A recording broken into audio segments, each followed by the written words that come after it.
আসসালামু আলাইকুম। যে যেখানে আছেন আশা করি ভালোই আছেন। আমার স্নেহের ছোট ভাই অনেকদিন পরে আসছে আমার খোঁজখবর নেওয়ার জন্যে। যাই হোক, আমি অন্তর থেকে খুব খুশি হয়েছি ছোটো ভাই যে আসছে আমার কাছে। মাঝে মাঝে আগে আসতো, চা খাইতো, অনেক দিন পরে আসলো। তারপর ভাইয়া তুমি কেমন আছো? আলহামদুলিল্লাহ ভাই, আপনি কেমন আছেন? এই তো কি কোনোরকমভাবে এই আছি আর কি। আলহামদুলিল্লাহ, সবার জীবন অবস্থা কেমন আছে আপনার? ব্যবসা বাণিজ্য শুকুর আলহামদুলিল্লাহ। মহান মালিকের দরবারে লাখো কোটি শুক্রিয়া। আল্লাহ তাআলার অশেষ রহমতে কোনোভাবে আর কি মনে করো দিনকাল পার করতেছি। আর আমি তো হেল্প করতে আছি। মুশারফ, এদিকে আসো। যে আমার এই যে বাবা, আসো। মোশারফ হোসেন, আর তুই এদিকে কাছে আউজ্জা দাঁড়াও, তাইলে তো আমার বাতিজা, আমার এই প্রতিষ্ঠানের ম্যানেজার বলা যায়, মালিক বলা যায়, সব কিছু বলা যায়। বাবা তুমি একটা হাসে বোকা। আচ্ছা, হাসলেই গো, হাসলে হবে। তারপরে- আপনার কি মানে ব্যবসা বাণিজ্য অবস্থা মানে আগের সাথে কি অবনতি না উন্নতি?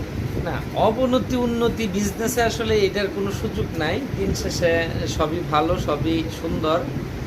তবে ভালোই আছে, মালও ভালোই চলে, সব কিছুই চলে। তবে হ্যাঁ, আপনার কাছে আমার একটা জিনিস জানার ছিল যে আপনি ব্যবসা প্রতিষ্ঠানের নাম যে দিচ্ছেন জনসাধারণ এন্টারপ্রাইজ, মানে এটা কেমনে জনসাধারণ? আপনি তো আপনার নাম দিতে পারতেন, আপনার সন্তানের নাম দিতে পারতেন, ফ্যামিলি কারোর নাম দিতে পারতেন। জনসাধারণ কি জন্য দিচ্ছেন? এটা আমিও আমার মনে একটা প্রশ্ন যাচ্ছে।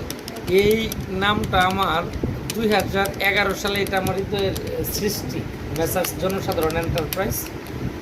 এই তখন আমি একটা এই এলজিডি লাইসেন্স করার জন্য একটা ট্রেড লাইসেন্স সংগ্রহ করি ইউনিয়ন পরিষদ থেকে। তখন আমি চিন্তা ভাবনা করতেছি এই কিভাবে কি নাম দেওয়া যায়। তখন আমি আমার ইউনিয়ন পরিষদে হঠাৎ করে চিন্তা করলাম মেসার্স জনসাধারণ এন্টারপ্রাইজ। এটা সচরাচর করতে নাই। তবে হ্যাঁ, সাধারণ মানুষের সেবা নিজেকে রাখতে অনেক পছন্দ করি, তো এই জন্যই জনসাধারণ নামটা আমার ইচ্ছে কেমনে কেমনে চলে আসছে। আর আমিও বিভিন্ন জায়গায় যাই, জনসেবা আসে, ইত্যাদি ইত্যাদি আসে, তবে জনসাধারণ এন্টারপ্রাইজটা সচরাচর দেখা যায় না। তবে যাক, সব কিছুর পরে কথা হইলো নামটা বড় কথা না, আসলে মানুষকে ভালোবাসার উপরে ভালো লাগার, আমিও মানুষের ভালো লাগা পেয়েছি জীবনে, ভালোবাসা, স্নেহ, মায়া, মমতা পেয়েছি। মানুষকে কতটুকু করতে পারছি জানি না। সাধারণ মানুষের পাশে সকল সময় নিজেকে নিয়োজিত রাখতে অনেক পছন্দ করি। এই যে সামনে যে নির্বাচন আইতেছে, এই নির্বাচন কি আপনি চেয়ারম্যান নির্বাচন করার কোনো আগ্রহ আছে? মেসার্স জনসাধারণ এন্টারপ্রাইজ দিছি বিদায় যে চেয়ারম্যানই করতে হবে এমন না, তবে আর করবো না যে এরকমও না। বিষয়টা হয়েছে, আমার বাবা প্রাক্তন চেয়ারম্যান আফগান কামার ইউনিয়ন, 2011 সাল থেকে 2016 সাল পর্যন্ত চেয়ারম্যানই পরিচালনা করছি। এই হিসাবে মানুষের জনসেবা করার পরিবেশ, পরিস্থিতি সব কিছু আমি পাইছি। তবে এখন আমার চিন্তা ভাবনা হয়েছে, আমার বাবা এখনও সামাজিকতার সাথে জড়িত। যদি আমি হায়াতে বেঁচে থাকি, আমার বাবা যদি সুস্থ সবলভাবে থাকে, তাহলে হয়তো বা আমার বাবা ইউনিয়ন পরিষদের নির্বাচনটা করবে। তবে হ্যাঁ, তারপরেও দেখা গেছে আমার বাবা তো সহজ সরল গ্রামের পরিবেশের মানুষ, তারপরেও যদি কখনো শিক্ষাগত যোগ্যতা ইত্যাদি ইত্যাদি নির্ভর করে, তখন হয়তো আবার চিন্তা ভাবনা করতে পারি যে আমি বুঝতে পারি।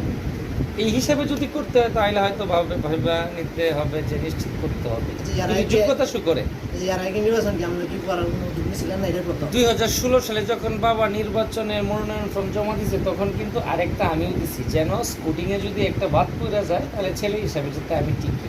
2016 সালে যখন বাবা নির্বাচন করছে, তখন দুইটা মনোনয়ন ফর্ম দিয়েছে, একটা আব্দুর রব সরকার, একটা শিয়াব সরকার।